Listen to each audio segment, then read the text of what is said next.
We now proceed to Honorable S.N. Swart.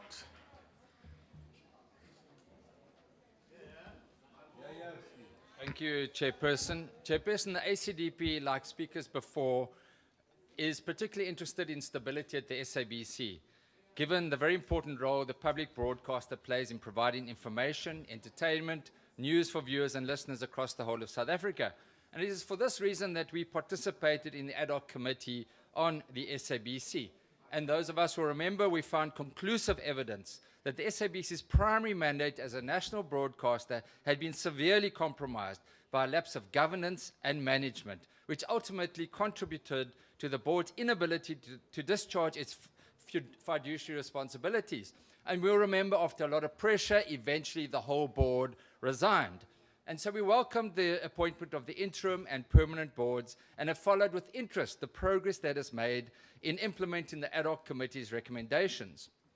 From our side, we strongly suggested that the SIU should investigate those ongoing contracts, and so we are pleased that recently an updated report was given by the SIU into its investigations into, amongst others, the Lorna Vision 62 million rand contract and the multi-choice 460 million rand contract. However, we are concerned that the SIU is not investigating the Gupta-related ANN7 contract. Now, the reason given is that the public protector had indicated that she would be investigating this issue as part 2 of its state capture investigation. It appears, however, that part 2 has not yet commenced and may be severely constrained and compromised due to capacity constraints at the PP's office. But we do, however, trust that the Zondo Commission will also investigate the ANN7 contracts. This is very important because as the evidence before the ad hoc committee was that the SABC came very close to being completely taken over and captured by the New Age media group. We are also concerned that the MPA apparently is reluctant to take the SIU's referral cases for criminal prosecutions.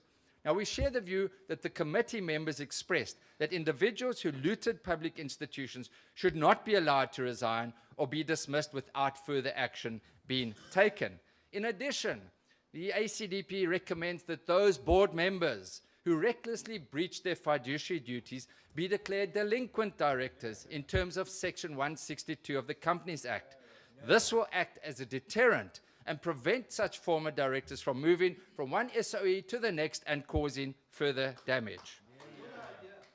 It is also important that the committee ensures, as part of its oversight, that all the recommendations of the ad hoc committee are fully implemented. One aspect relates to the urgent refunding of the SABC, the funding model, particularly given the financial constraints facing the SABC, which are aggravated, we understand, by a possible 1.2 billion rand fine by the Competition Commission Tribunal, and this obviously needs urgent attention.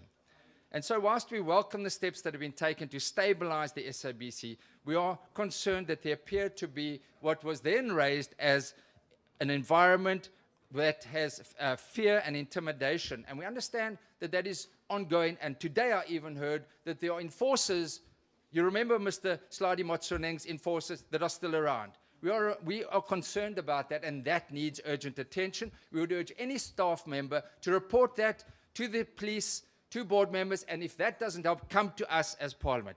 Let us not forget that a heavy price was paid in eradicating the rot at the SABC. One of the SABC 8 journalists, Suna Venter, died in June last year as a direct result of the stress induced by continued intimidation, victimization, and death threats. We cannot fail her and other journalists who have taken a stand to ensure an independent and professional public broadcaster. I thank you. My time is up. I thank you. Thank you very much.